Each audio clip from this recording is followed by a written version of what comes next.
चारों तरफ सन्नाटा था। रॉकी अलमारी के अंदर दुबकी हुई थी, सांसें रोके बैठी थी। बाहर वो अंधा आदमी खड़ा था, सिर झुकाए, ध्यान से सुन रहा था। अचानक उसके पैर हिले। वो सीधा अलमारी की तरफ बढ़ा।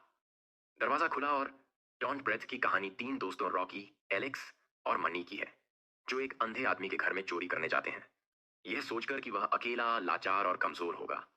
लेकिन जैसे ही वे अंदर घुसते हैं, हालात उलट जाते हैं। घर की खिड़कियां और दरवाजे पूरी तरह सील थे। बाहर निकलने का कोई रास्ता नहीं दिख रहा था।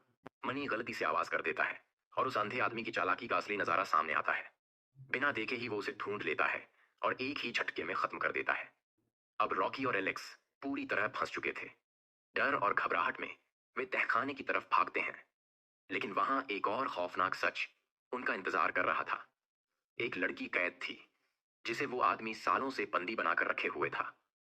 दोनों उसे बचाने की कोशिश करते हैं, लेकिन जैसे ही ताला खोलते हैं, वो आदमी तहखाने तक पहुंच जाता है। अंधेरे में उसे सब कुछ महसूस हो रहा था, हर हलचल, हर सांस। किसी भी पल पकड़ सकता था। एलेक्स किसी तरह बचने की कोशिश करता है, लेकिन उसकी किस्मत साथ नहीं देती। अब सिर्फ रॉकी बची थी, जो भागने का रास्ता ढूंढ रही थी। लेकिन हर दरवाजा बंद था। अंधा आदमी धीरे धीरे उसके करीब आ रहा था। उसकी सांसें तेज हो गई थीं, लेकिन शोर करने का मतलब था सीधी मौत। अचानक रॉकी को तहखाने में कुछ ऐसा दिखता है, जिससे उसकी रीढ़ तक सिहर उठती है। वहां सिर्फ एक लड़की नहीं, बल्कि एक गहरा राज छिपा था। ऐसा राज जो उसे अंदर तक झकझोर देता है।